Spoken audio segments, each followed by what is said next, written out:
돈이 되는 경제 뉴스를 시작합니다. 아나운서 남국민입니다. 헌법재판소가 전원일치로 윤석열 전 대통령의 탄핵소추안을 인용하며 파면을 결정했습니다. 1.23 비상계엄 사태 이후 122일 만에 내려진 이번 결정으로 윤 전 대통령은 자연인 신분으로 돌아가게 됐습니다. 헌재는 비상계엄 선포, 국회 봉쇄 등 주요 탄핵 사유 5가지를 모두 인정하며 파면 결정을 내렸습니다. 이번 헌재의 판결로 인해 60일 내 조기 대선이 치러질 전망입니다. 도널드 트럼프 미국 대통령이 상호 관세 부과를 공식 발표했습니다. 그런데 미국이 발표한 상호 관세는 이상한 계산법으로 만들어졌다는 분석입니다. 전 세계에서 미국에 가장 많이 투자하여 실업자를 줄인 우리나라에도 25%의 관세가 적용된 것입니다. 이에 따라 가뜩이나 어려운 우리나라 경제에 큰 타격이 예상됩니다. 국내 가계대출이 역대 최고치를 기록하며 가계부채 문제가 더욱 심각해지고 있습니다. 특히 1인당 평균 대출 잔액이 9,553만 원에 달하며 자영업자의 대출 부담이 더 커지고 있는 것으로 나타났습니다. 자영업자의 어려움은 전반적인 경제 침체와 맞물려 있는데 문제는 연체율 상승입니다. 연체로 인해 신용 하락은 자영업자에게 큰 타격이 될 수 있어서 대책이 시급합니다. 2025 서울 모빌리티 쇼가 4일 개막해 13일까지 경기도 고양시 킨텍스에서 열립니다. 이번 전시는 모빌리티, 에브리웨어라는 주제 아래 자동차를 넘어 육상, 해상, 항공 등 AI가 적용된 다양한 모빌리티 기술이 소개된다고 해서 많은 관심이 집중되고 있습니다. 서울 부동산 시장이 강력한 규제로 인해 정체 국면에 들어서고 있지만 오히려 아파트 거래가 급감하고 매물이 사라지는 현상이 나타나고 있습니다. 문제는 이런 단기 처방으로 부동산 시장 안정이 지속될 수 없다는 것입니다. 문제의 핵심은 주택 공급을 늘리기 위한 각종 법안이 국회에서 통과되어야 한다는 점입니다. 그러나 정비사업 규제 완화에 대한 법안들이 국회에서 잠자고 있어 대책이 시급합니다. 정치 소식부터 전해드립니다. 헌법재판소가 윤석열 전 대통령의 탄핵소추안을 인용하며 파면을 결정했습니다. 지금부터 2024 헌납 8 대통령 윤석열 탄핵 사건에 대한 선고를 시작하겠습니다. 먼저 적법 요건에 관하여 살펴보겠습니다. 이 사건 계엄 선포가 사법심사의 대상이 되는지에 관하여 보겠습니다. 고위공직자의 헌법 및 법률 위반으로부터 헌법 질서를 수호하고자 하는 탄핵 심판의 취지를 고려하면 이 사건 계엄 선포가 고도의 정치적 결단을 요하는 행위라 하더라도 그 헌법 및 법률 위반 여부를 심사할 수 있습니다.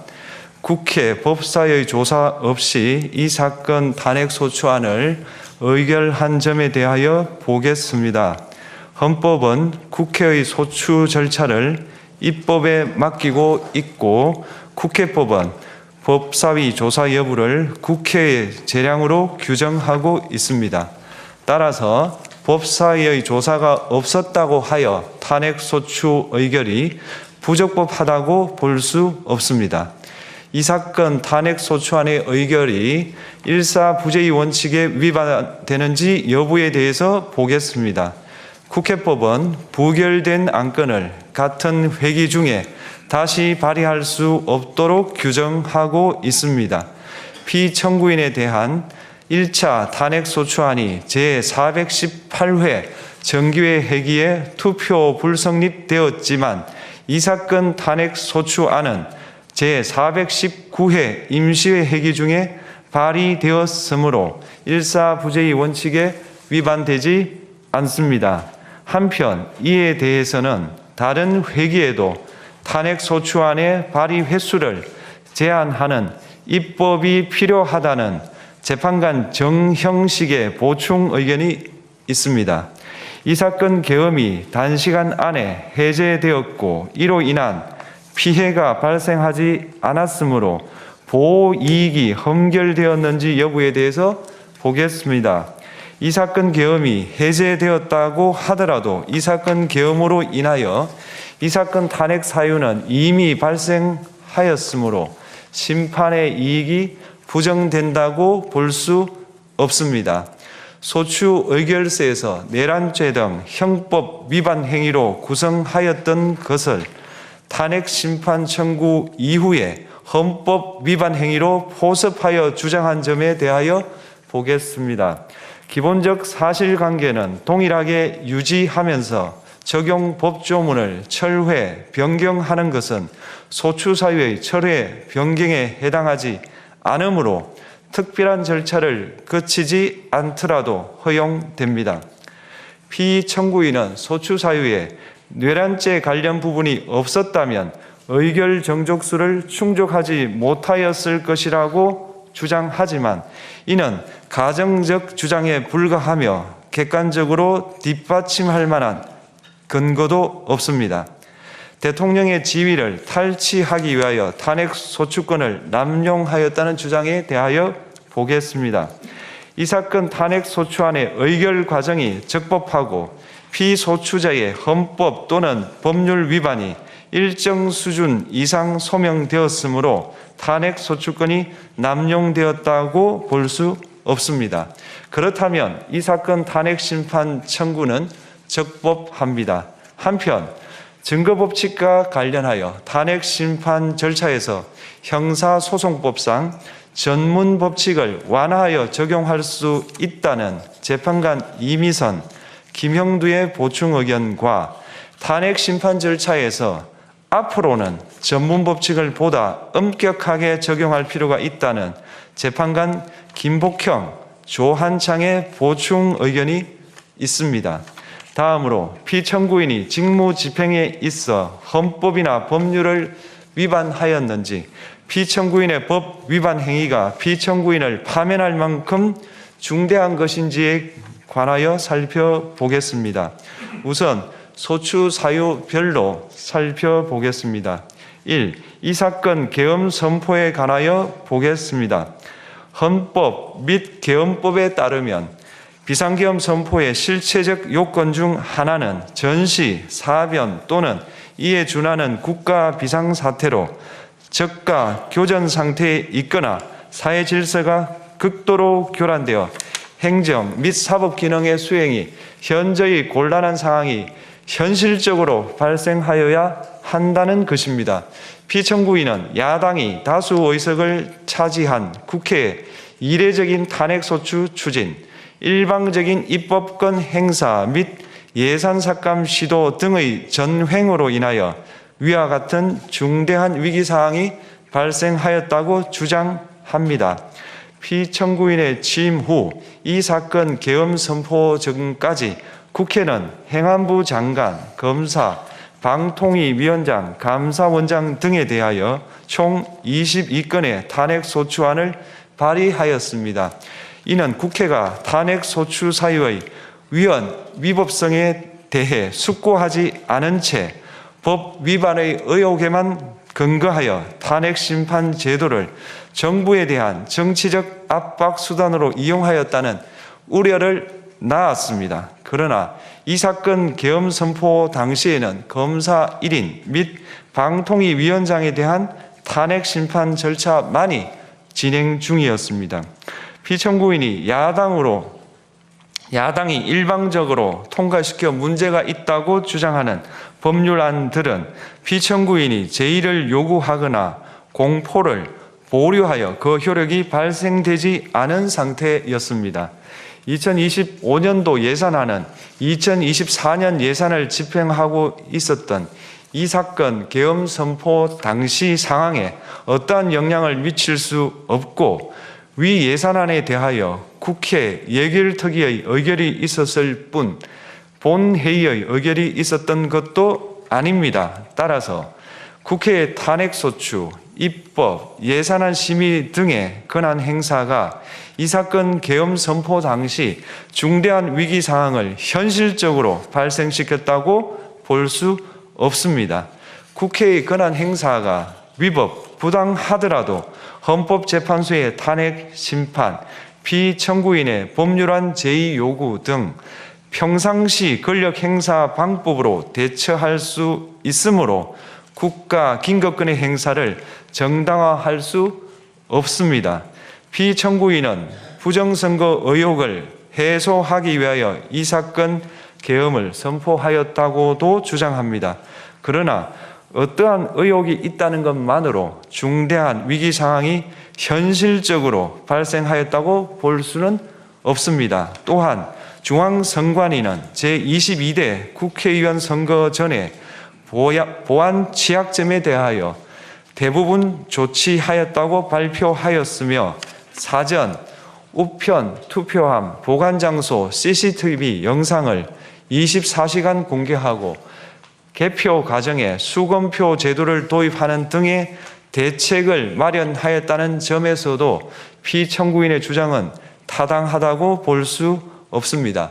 결국 피청구인이 주장하는 사정을 모두 고려하더라도 피청구인의 판단을 객관적으로 정당화할 수 있을 정도의 위기 상황이 이 사건 계엄 선포 당시 존재하였다고 볼 수 없습니다. 헌법과 계엄법은 비상계엄 선포의 실체적 요건으로 병력으로서 군사상의 필요에 응하거나 공공의 안정질서를 유지할 필요와 목적이 있을 것을 요구하고 있습니다.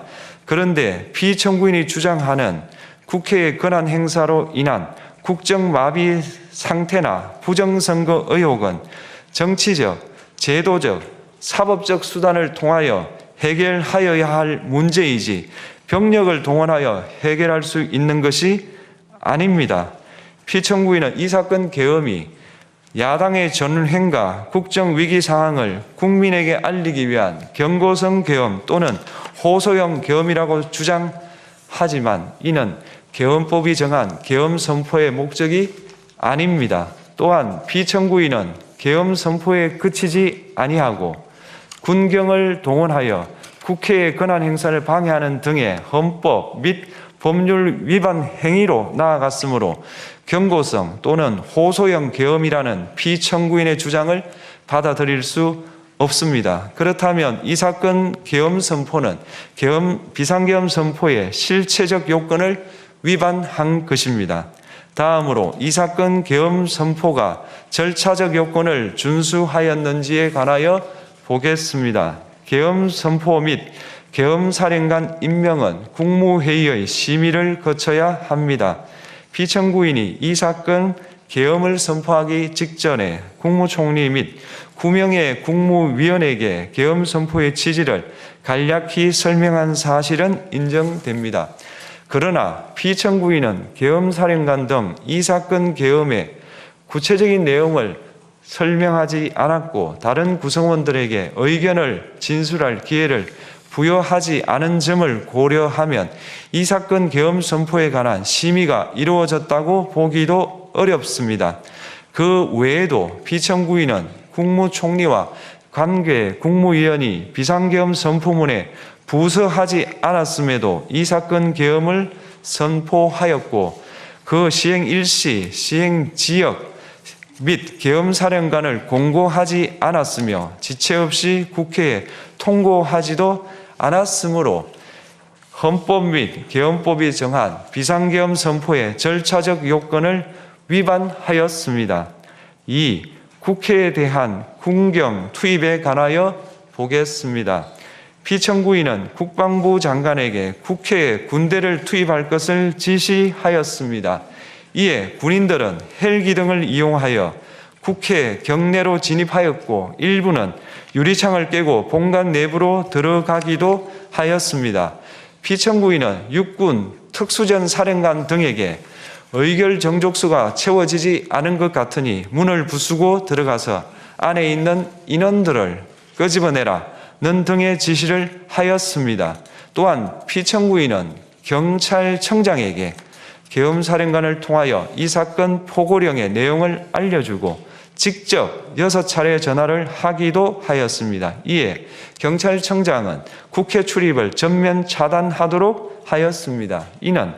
이로 인하여 국회로 모이고 있던 국회의원들 중 일부는 담장을 넘어가야 했거나 아예 들어가지 못하였습니다.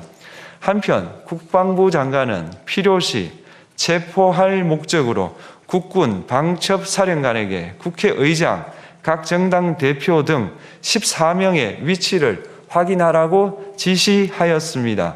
피청구인은 국가정보원 1차장에게 전화하여 국군 방첩사령부를 지원하라고 보고하였고 국군 방첩사령관은 국가정보원 1차장에게 위 사람들에 대한 위치 확인을 요청하였습니다. 이와 같이 피청구인은 군경을 투입하여 국회의원의 국회 출입을 통제하는 한편 이들을 끌어내라고 지시함으로써 국회의 권한 행사를 방해하였으므로 국회에 계엄 해제 요구권을 부여한 헌법 조항을 위반하였고 국회의원의 심의 표결권, 불체포 특권을 침해하였습니다. 또한 각 정당의 대표 등에 대한 위치 확인 시도에 관여함으로써 정당 활동의 자유를 침해하였습니다.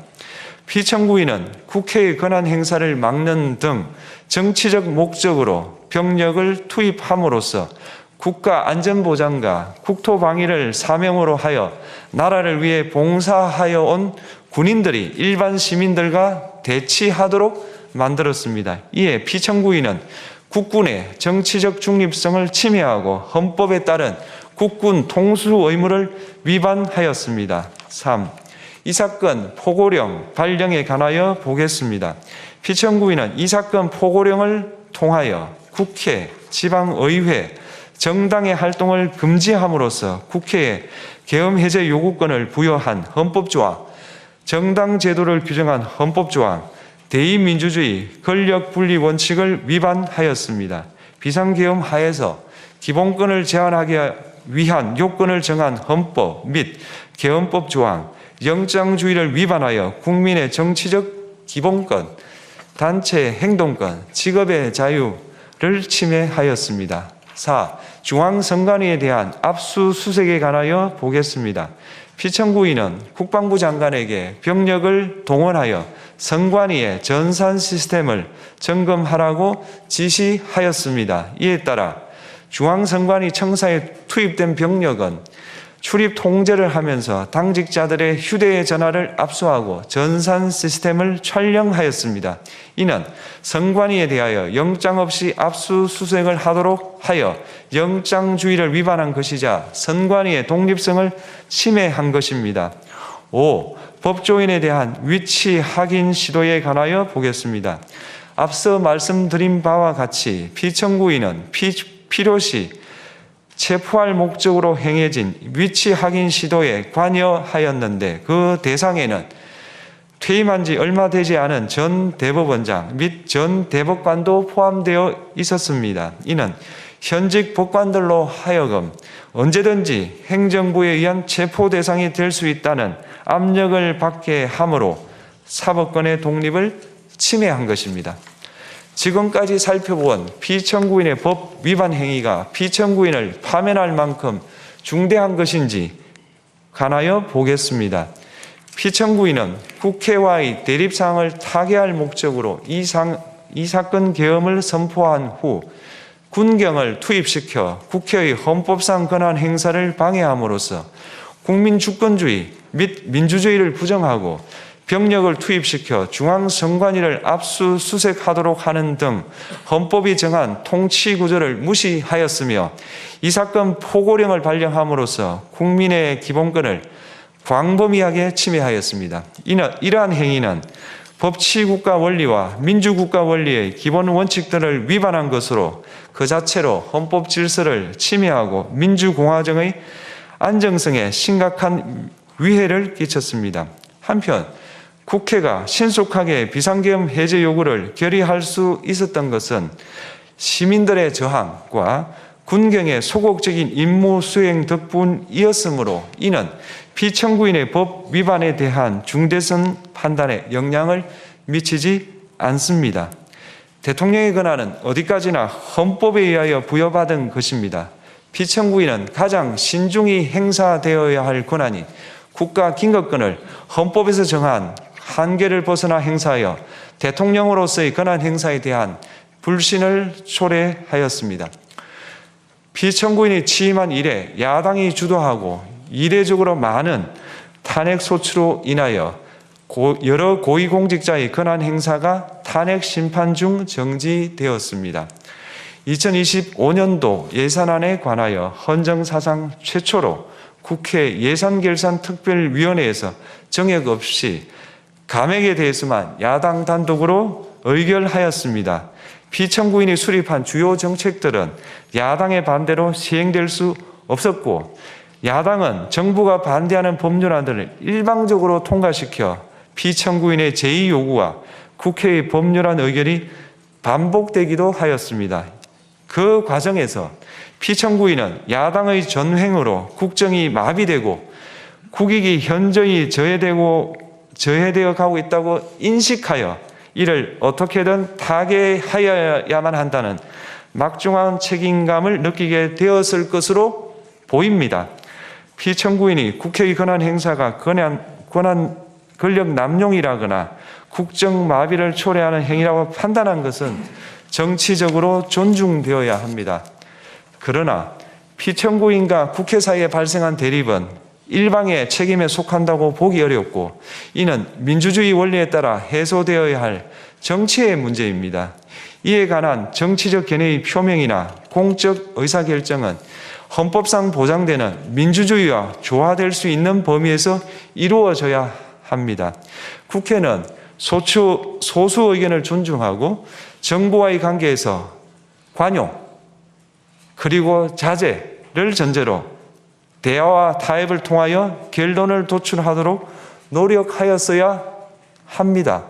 피청구인 역시 국회의 대표인 국회를 협치의 대상으로 존중하였어야 합니다. 그럼에도 불구하고 피청구인은 국회를 배제의 대상으로 삼았는데 이는 민주정치의 전제를 허무는 것으로 민주주의와 조화된다고 보기 어렵습니다. 피청구인은 국회의 권한 행사가 다수의 횡포라고 판단했다 하더라도 헌법이 예정한 자구책을 통해 견제와 균형이 실현될 수 있도록 하였어야 합니다.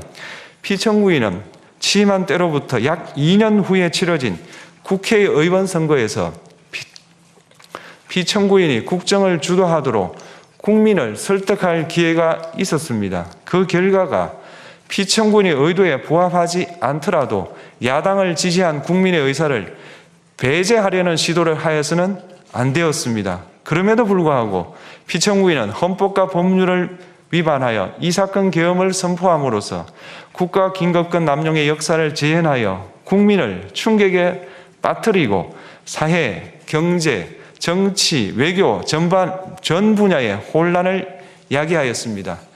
국민 모두의 대통령으로서 자신을 지지하는 국민을 초월하여 사회 공동체를 통합시켜야 할 책무를 위반하였습니다. 군경을 동원하여 국회 등 헌법기관의 권한을 훼손하고 국민의 기본적 인권을 침해함으로써 헌법소의 책무를 저버리고 민주공화국의 주권자인 대한국민의 신임을 중대하게 배반하였습니다. 결국 피청구인의 위법 행위는 국민의 신임을 배반한 것으로 헌법소의 관점에서 용납될 수 없는 중대한 법 위반 행위에 해당합니다. 피청구인의 법 위반 행위가 헌법 질서에 미친 부정적 영향과 파급 효과가 중대하므로 피청구인을 파면함으로써 얻는 헌법소의 이익이 대통령 파면에 따르는 국가적 손실을 압도할 정도로 크다고 인정됩니다. 이에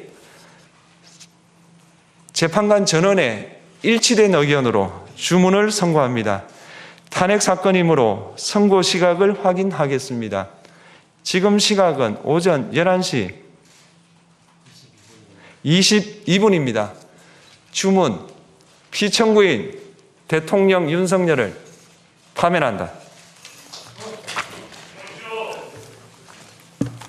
마치겠습니다. 이에 따라 윤 전 대통령에 대한 형사 재판도 계속 진행될 예정입니다. 윤 전 대통령은 이미 내란 우두머리 혐의로 구속 기소된 상태이며 현직 당시 적용되지 않았던 직권남용 혐의도 추가될 가능성이 제기되고 있습니다. 이번 헌재의 판결로 인해 60일 내 조기 대선이 치러질 전망입니다. 국민의힘이 차기 선거에서 어떤 전략을 펼칠지도 주요한 관전 포인트가 될 것으로 보입니다. 다음으로는 산업 소식을 전해드립니다. 전 세계가 요동치고 있는 트럼프발 관세 전쟁으로 인해 미국이 주도해온 자유무역 질서에도 큰 변화를 예고하고 있습니다. 도널드 트럼프 미국 대통령은 한국을 포함한 주요 교역국에 대해 상호관세 부과를 공식 발표했습니다. 한국에는 25%의 관세가 적용됐습니다. 이에 따라 한국뿐 아니라 중국 34%, 일본 24%, 베트남 46% 등 주요 국가들도 높은 수준의 관세를 부담하게 됐습니다. 미국의 이번 조치로 예상되는 연간 관세 수입은 약 6천억 달러, 우리 돈으로 880조 원에 달할 것으로 전망되는데 아시아 국가들이 가장 큰 타격을 입을 것으로 분석됩니다. 특히 우리나라의 자동차와 반도체, 배터리 등 주요 수출 품목이 직접적인 영향을 받을 것이라고 분석되는 등 우리나라의 경제에는 큰 타격이 예고되고 있는 가운데 정부의 신속하고 철저한 대응이 요구되고 있습니다. 최상목 부총리 겸 기획재정부 장관은 긴급 거시경제, 금융현안 간담회를 열고 각 분야별 대응책을 마련할 방침이라고 밝혔습니다. 한덕수 대통령 권한대행 역시 긴급 통상장관회의를 열어 정부의 모든 역량을 총동원해 이번 사태에 대응하겠다고 강조했습니다.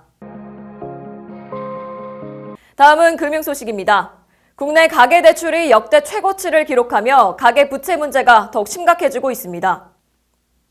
국회 기획재정위원회 박성훈 국민의힘 의원이 한국은행에서 제출받은 자료에 따르면 지난해 4분기 말 기준 가계대출 차주의 1인당 평균 대출 잔액은 9,553만 원으로 관련 통계가 작성된 2012년 이후 최고치를 기록했습니다. 특히 자영업자의 대출 부담은 더욱 심각한 상황입니다. 문제는 경제 상황이 녹록치 않아 연체율 상승이 우려된다는 점입니다. 전문가들은 단순한 금융 지원을 넘어 자영업자들의 경쟁력을 강화할 수 있는 정책이 필요하다고 지적합니다. 상명대 경영학부 서지용 교수는 이자 감면이나 상환기간 연장 같은 조치는 근본적인 해결책이 될 수 없다며 정부 차원에서 자영업자들이 시장 변화에 보다 신속하게 대응할 수 있도록 데이터 기반의 맞춤형 지원이 필요하다고 강조했습니다. 2025 서울 모빌리티 쇼가 4일 개막해 13일까지 경기도 고양시 킨텍스에서 열립니다. 이번 전시는 모빌리티, 에브리웨어라는 주제 아래 자동차를 넘어 육상, 해상, 항공 등 다양한 모빌리티 기술이 소개됩니다. 이번 전시에는 총 451개 기업과 기관이 참여했습니다. 이번 서울 모빌리티 쇼는 전통적인 자동차 전시를 넘어 자율주행, AI, 로보틱스, 도시망공 교통 등 모빌리티 산업 전반의 혁신을 조망할 수 있는 자리로 마련됐습니다. 서울 부동산 시장이 강력한 규제로 인해 정체 국면에 들어섰습니다. 서울시는 강남 3구와 용산구를 토지거래 허가 구역으로 지정하며 시장을 조정하려 했지만 오히려 아파트 거래가 급감하고 매물이 사라지는 현상이 나타나고 있습니다. 이 같은 거래 절벽 현상은 서울 아파트 값에도 즉각적인 영향을 미쳤습니다. 하지만 부동산 시장에서 더 큰 문제는 공급 부족이라는 지적입니다. 정부는 정비사업 규제 완화를 통해 주택 공급을 늘리고자 하고 있지만 관련 법안들은 국회에서 표류하고 있어 정치권에서 민생은 뒷전이라는 불만이 쏟아지고 있습니다. 재건축 완화 촉진법과 재건축 초과이익 환수제 폐지 등 핵심 법안들이 야당의 반대로 통과되지 못하면서 정책 추진에 어려움을 겪고 있습니다. 이에 대해 전문가들은 공급 부족이 지속될 경우 장기적으로 집값이 다시 상승할 가능성이 크다고 분석하며 공급 부족 문제를 해결하지 않는 한 근본적인 해결책이 될 수 없다는 지적들이 나오고 있는 가운데 향후 정부가 어떤 조치를 내놓을지 주목됩니다. 이상으로 돈이 되는 경제 뉴스를 마칩니다. 다음 주에 뵙겠습니다. 여러분, 구독과 좋아요 꾹 눌러주세요. 감사합니다.